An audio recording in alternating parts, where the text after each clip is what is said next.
Hi, welcome to Integrated Solutions, a place where we provide design services, design training and tool manufacturing services. Hello friends, welcome to our channel. Today we are going to discuss on dimensional constraint. If you have not seen our last video, link is below. So let's start with dimensional constraint.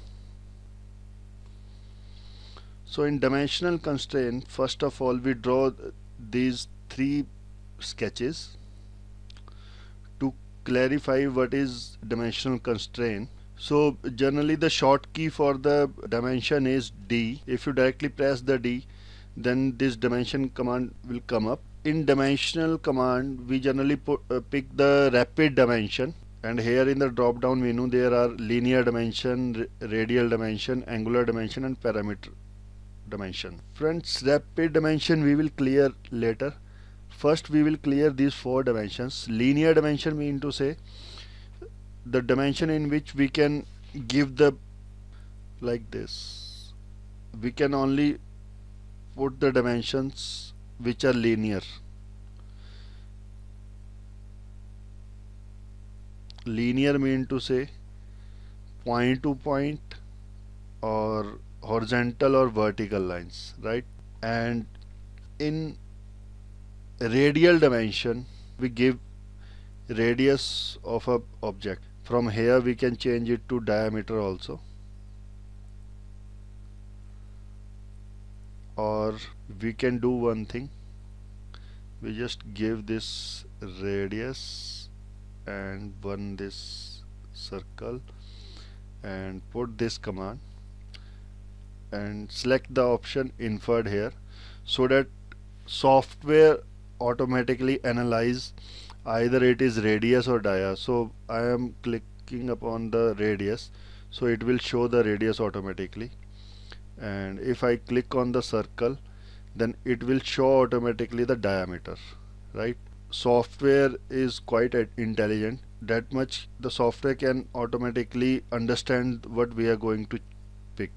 So after radial dimension, the next dimension is angular dimension. In angular dimension what we will do, we give the dimension of angle. So you just have to select the two lines, किस line से किस line तक का आपको angle देना है उसको select करिए और ड्रैग करके बाहर की तरफ ले आइए. तो इस तरह से ये आपकी एंगल की कमांड यूज़ होगी. इसके बाद जो कमांड है वो है पेरीमीटर. फ्रेंड्स, पेरीमीटर जो कमांड है, जैसे कि हमें पाथ लेंथ निकालनी होती है, या मतलब पूरा कंप्लीट हमें लेंथ निकालनी है कि इसकी पूरी लेंथ कितनी है, तो उसके लिए हम पाथ लेंथ यूज़ करते हैं. अब जैसे मैंने इसको ये पूरे को सिलेक्ट कर दिया तो ये 10,500 आ रहा है पूरा complete, right.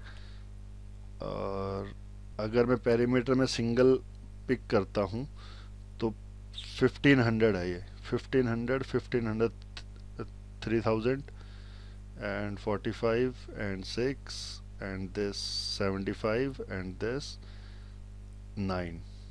So 9 plus 15, 10500, right.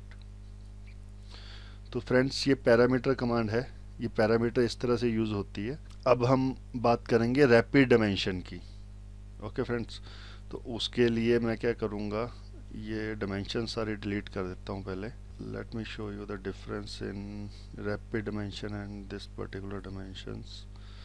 So rapid dimension में हम क्या करते हैं, the combination of linear, radial and angular dimension is called rapid dimension.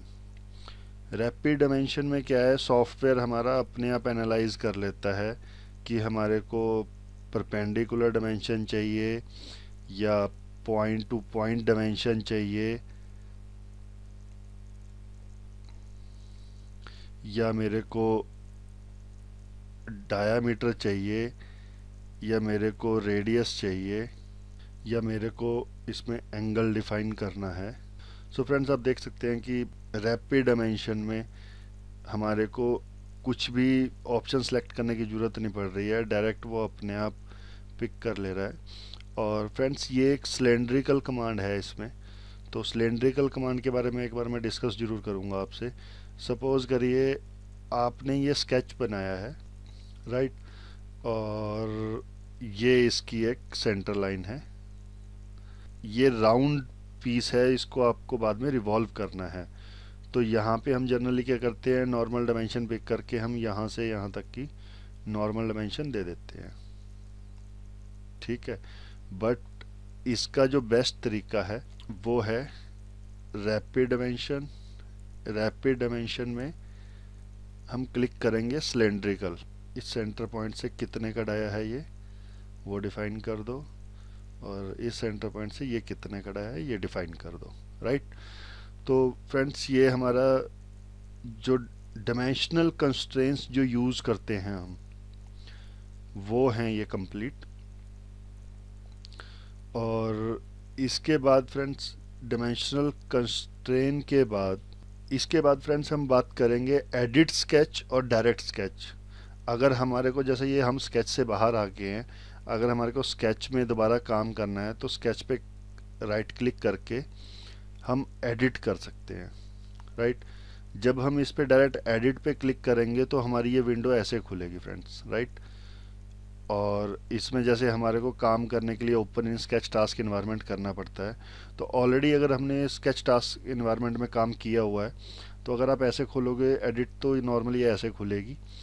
और अगर आप इसको एडिट विद रोल बैक करोगे तो ये आपका ऑटोमेटिक आपका स्केच टास्क इन्वायरमेंट में ही खुलेगा। सो डायरेक्ट स्केच में बेसिकली क्या होता है कि जो आपकी मैक्सिमम टाइम जो कमांड्स यूज़ होने वाली होती हैं वो सिर्फ पर्टिकुलर आपकी उस विंडो में रहती है। जैसे कि यहाँ पे लिखा भी हुआ है डायरेक्ट स्केच और एडिट स्केच। तो डायरेक्ट स्केच में जो नॉर्मल जो कमांड्स यूज़ होती हैं वही आपकी यहाँ से जो कॉमन यूज़ होती हैं वही आपको मिलेंगी। और अगर आपको कंप्लीट कमांड्स में जाके काम करना हो तो आपको यहाँ पे आके open in sketch task environment करना पड़ेगा, या फिर स्केच पे राइट क्लिक करके एडिट विद रोल बैक। तो ये आपका टास्क इन्वायरमेंट में स्केच खुल जाएगा अपने आप। और फ्रेंड्स आप ये देख रहे हैं जैसे कि ये एक डायमेंशन ये रेड है, बाकी सारी ब्लू है। तो रेड डायमेंशन कभी भी आप जब स्केच को कंस्ट्रेन कर रहे हैं, जब भी रेड डायमेंशन आ रही है, इट मीन्स कि वो स्केच ओवर डिफाइंड है। ओवर डिफाइंड का मतलब है कि हमने इस स्केच के अंदर कोई एक ऐसी डायमेंशन दी हुई है जो कि वो डबल हो रही है। तो अगर हम उस डायमेंशन को डिलीट कर देंगे तो हमारा वो जो स्केच है वो स्केच फुली कंस्ट्रेंड हो जाएगा। तो जैसे कि अभी आप देख सकते हैं कि यहाँ पे ओवर कंस्ट्रेंड लिख के आ रहा है, तो मैं क्या करूँगा, इसको एंगल को डिलीट कर दूंगा, तो स्केच में अब ये कंस्ट्रेनिंग मांग रहा है सिर्फ। ओके फ्रेंड्स डायमेंशनल कंस्ट्रेन में आज हम इतना ही करेंगे, एंड फर्दर हम जो नेक्स्ट वीडियो में जो हम करेंगे वो हम करेंगे मॉडलिंग के ऊपर, और साथ में कुछ स्केच के एक्सरसाइज का प्रैक्टिस करेंगे। सो wait for the next video, and thanks for watching. If you want us to make any video on the specific topic, then comment below. If you like the video, then don't forget to hit the like button, and if you are new to our channel, then don't forget to hit subscribe button and press the bell icon for regular updates.